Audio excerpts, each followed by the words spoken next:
All right, let's talk about one of the most intimidating things for any new developer, that blinking cursor on a black screen. We're going to demystify the command line and show you how to turn it from something scary into your first real superpower. So, let's set the stage with a problem that I promise you every single developer has faced at some point. So picture this. You spend weeks, maybe even months, pouring your heart into building this amazing application on your laptop. It works perfectly. And now you're ready to share it with the world, right? To get it online so people can use it 24/7. So what do? You go rent a server up in the cloud, you connect to it for the first time, and this is what you get. Just a black screen. No desktop, no pretty icons, no mouse. This, my friends, is the command line interface, or CLI, and there's a good reason for this. A server doesn't need a fancy graphical interface. It's all about efficiency, security, and automation. All the things a pro developer really cares about. Now, to really get a handle on the CLI, it helps to use an analogy. Think about the difference between driving a manual and an automatic car. This isn't a step backward in technology, it's a huge step forward in control. This analogy just nails it, doesn't it? A graphical interface, a GUI, that's like an automatic car. It's super easy to get started, but you're kind of limited by what it lets you do. The command line, the CLI, well, that's like a manual transmission. Sure, it takes a little more practice, but wow, it gives you so much more speed, more power, and, this is the big one, the ability to automate really complex tasks with scripts. Okay, so to get around in this new world, you need a map. And the best way I know to think about this is to picture your entire server as a giant office building. Everything is organized in this neat hierarchy, and the very top floor, kind of like the lobby, is called the root, and we represent it with just a single /. So let's check out the most common floors you'll be visiting. Your personal office, where all your files live, that's in home. Think of the mailroom, where all the system messages and logs are kept, that's var log. And the main admin office with all the critical configuration files, that's in ITSI. You see, once you learn the basic layout, the whole system starts to feel incredibly logical. All right, it's time to get you your first survival kit. We're going to arm you with the 4 absolute essential commands you need to start navigating this building and actually get some work done. First up, PWD. If you ever feel lost inside this big office building, this is your glowing "You Are Here" map. It stands for Print Working Directory, and it does exactly what it says. It tells you your precise location. You literally just type PWD, hit enter, and bam, the system spits back your current address. It's as simple as that. No more being lost. Okay, so now you know which room you're in. The next logical question is, well, what's in here with me? For that, we use the ls command, which is short for list storage. And hey, here's a little pro tip for you.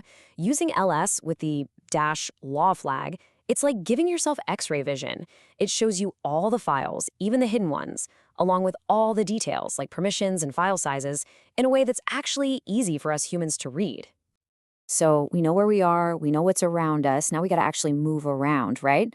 Well, CD, which stands for Change Directory, that's our elevator for the file system. And this isn't just any elevator. It has 2 incredibly useful express buttons. CD ... takes you up 1 floor, back to the parent directory.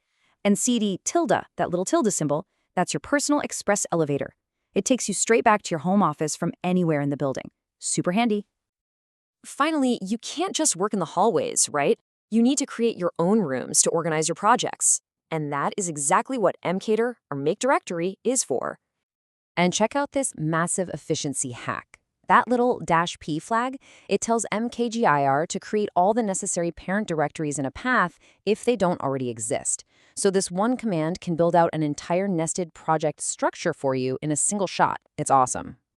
So we've got the basic skills now, right? We can navigate our building, but how do we actually use these skills on that remote cloud server we talked about way back at the beginning? Well, the magic here is a protocol called SSH, or Secure Shell.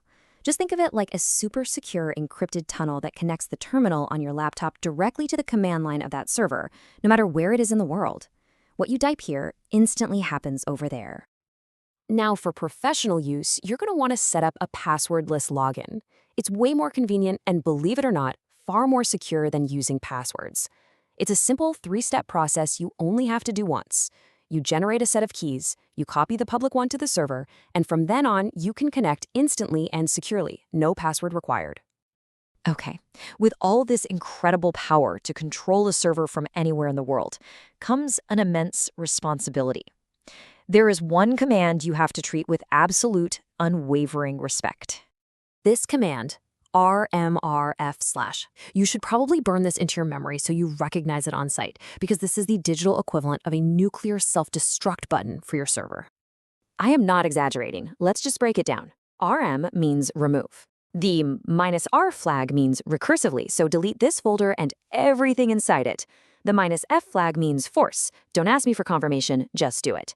And that final // tells it where to start, at the root of the entire system. It will wipe everything. There is no undo button. There is no recycle bin. It's just gone. But look, you don't need to be scared. You just need to be smart. You just need to be careful. Develop these 3 habits. Number 1, always list the contents of a directory with ls before you delete it. 2, consider using the interactive -I flag, which will ask you to confirm every single deletion.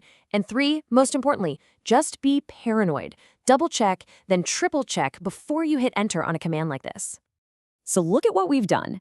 In just a few minutes, we've taken that scary, intimidating black screen and turned it into a powerful dashboard. We've seen that the command line isn't some outdated tool. It's a professional one. It's not a barrier. It's a superpower. So now, the only question left is, what are you going to build with it?